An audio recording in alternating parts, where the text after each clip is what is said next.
This is exactly what the FDIC, the central banks, government, politicians everywhere do not want you to know. Absolutely do not want you to know. So when this is known, the entire system goes kaput, gone. Turn the lights out. This is the secret. Full reserve bank versus fractional reserve bank. Full reserve money versus fractional reserve money. So gold is equity. Full reserve. Gold is equity. Gold is money. Silver is money. Been used for thousands of years. This is what backstops and gives confidence to a paper dollar system. What we used to have. When you go back and look at the dollars we used to have 50 years ago, 100 years ago, they used to have in there on the dollar said redeemable in gold, payable to the bearer on demand. We've had many other articles where we showed those pictures and have those pictures in our articles and our videos, so you can go back and look at those.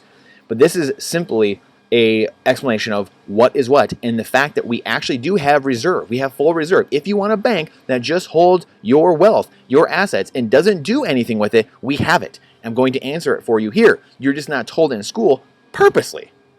Purposely. Because that wouldn't enrich the people at the top. That wouldn't enrich Wall Street. That's the problem. But teachers, the teachers unions, they aren't taught this. They don't know this themselves. And they're not taught it purposely. And that's why you aren't taught that as a student growing up. That's why most families don't know this. And they don't teach their children this. This is what the rich know and that the poor and the middle class do not know. Gold is equity. Full reserve. You pay to store and guard it because it is worth something and is valuable. Period. End of story. Banks and vaults don't lend it out to make money on it. Therefore, it costs you money through guards, vaults, or ownership in your home with insurance or firearms. So you could have this. There's one big problem with gold, though. We're going to get to it in a second. So you have reserve. And if you have gold or silver stored, you have to protect it with your own manpower or with your own insurance, some type of cost, or you have to incur the cost at a storage facility to keep it safe with armed guards, security, cameras, etc. Gold is a store of value, like we were saying a minute ago. Therefore, it is money. Holding gold over the long term preserves your purchasing power. The old saying of 1 gold ounce 2,000 years ago buys you, one man's nice suit or a pair of really nice clothing. Same thing with 100 years ago. 1 ounce of gold buys a nice man's suit. $20 100 years ago, and then it was $35. It bought you a nice man's suit. Nowadays, it's $2,000 today. It just hit $2,000 today. Buys you an incredible, nice man's suit. It doesn't change. It preserves your purchasing power because it's money. Money isn't supposed to fluctuate up and down over time. The thing that fluctuates up and down over time is the conversion to fiat, to paper fugazis, to monopoly currency. That's the thing that changes, that you see the price wildly swinging on Bitcoin or gold and silver. It's the fiat conversion to the actual money. That's it. That's the obfuscation. That's the trick being played on you. Here we go. Here's the trick, and I'll give you the answer. Fiat, in general, the dollar is what we think of as fiat because it's a world reserve currency, so most people know it and understand it, so we use that. But fiat is debt. It's by decree. It's just someone blabbing it into existence. That's what fiat means. It's by decree, just by a narrative. It is fractional reserve. In a fractional reserve system, we use to administer the fiat, the narrative. Why pay to store it? And if it gets lost, who cares? It's debt. So who cares? Who cares if it gets lost? Who cares if it's gone? The currency is backed by neither gold nor Bitcoin. So it's not worth anything. It's worth nothing. People say, it's backed by the military, Brandon. It's backed by power. It's backed by war. It's backed by oil. It's not backed by any of those things. The dollar is backed by your confidence. That is it. It is backed by confidence and a little more in depth, I guess would say treasuries. The U.S. Treasury market is what backs it. The enslavement mechanism, putting people in slavery, putting Americans in debt that they then have to pay off in the future through taxation directly or through inflation indirectly or currency printing. So by buying corporate treasuries are fine. Corporate bonds are fine. But a government bond is you guaranteeing your taxation in the future.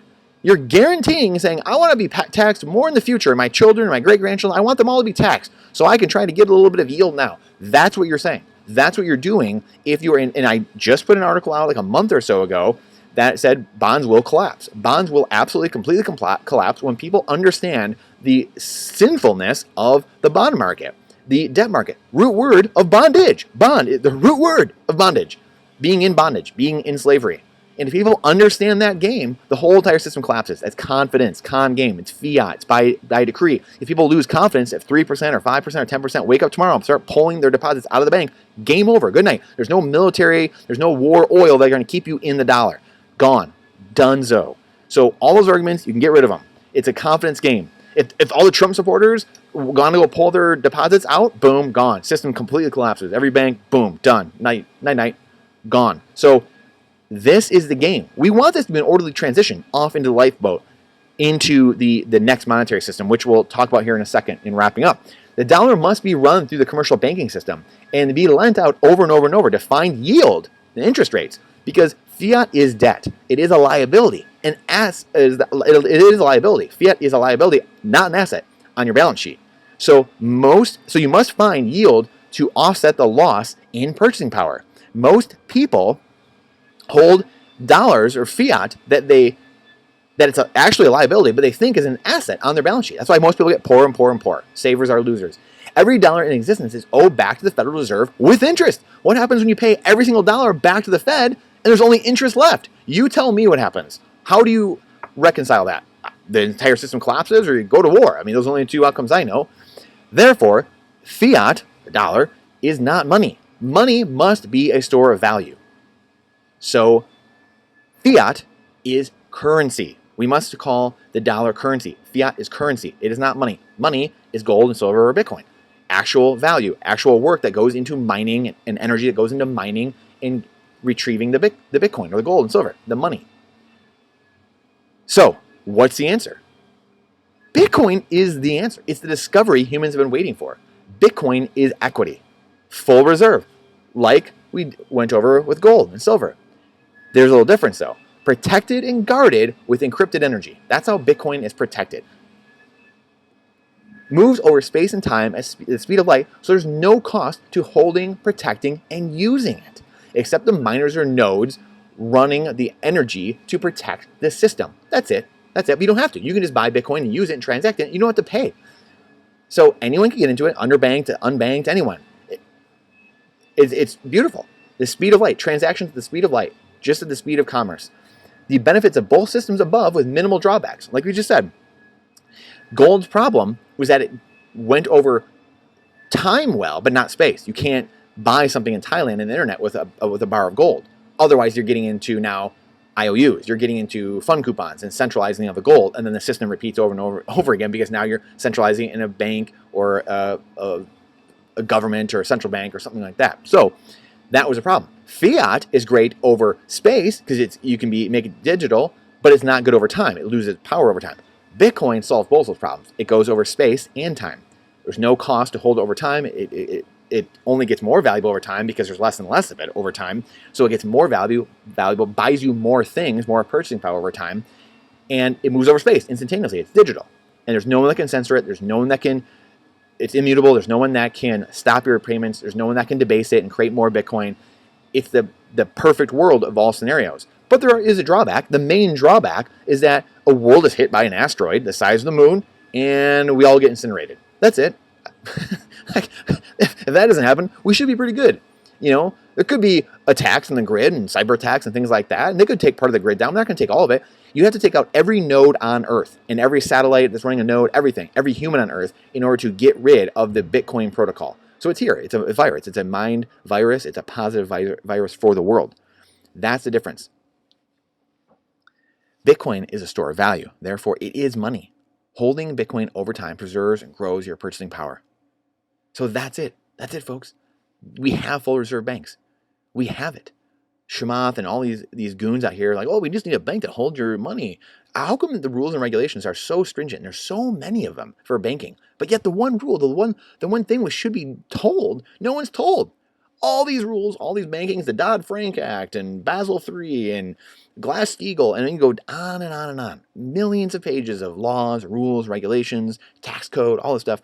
But they don't tell you, when, hey, Jan, hey, Omar, when you come in to the bank and we take your deposits, we actually lend them out. We should go to the casino and go buy other assets and lend them out and gamble them out. So we don't actually have your currency here. There's zero reserve, by the way, since 2020. Just so everyone knows. We used to have like 10%, 5%, whatever small reserve, so there still wasn't everyone's cash there. But now there's zero reserve, for the most part. There might be some exceptions here and there, but for the most part. So no one's currency is at the bank. Just go test it yourself. Try to go take out 5 or 10 grand right now. Just walk down the bank, go do it.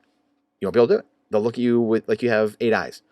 So we have the answer. It was gold and silver, but that didn't fully do the trick. That's why Bitcoin was discovered. So it could solve both problems. The Byzantine generals problem, which we're not getting into now, but it solves the time and space problem, preserving time and transacting over time and space. And it's uncensorable, it's immutable, it's decentralized, cannot be eradicated.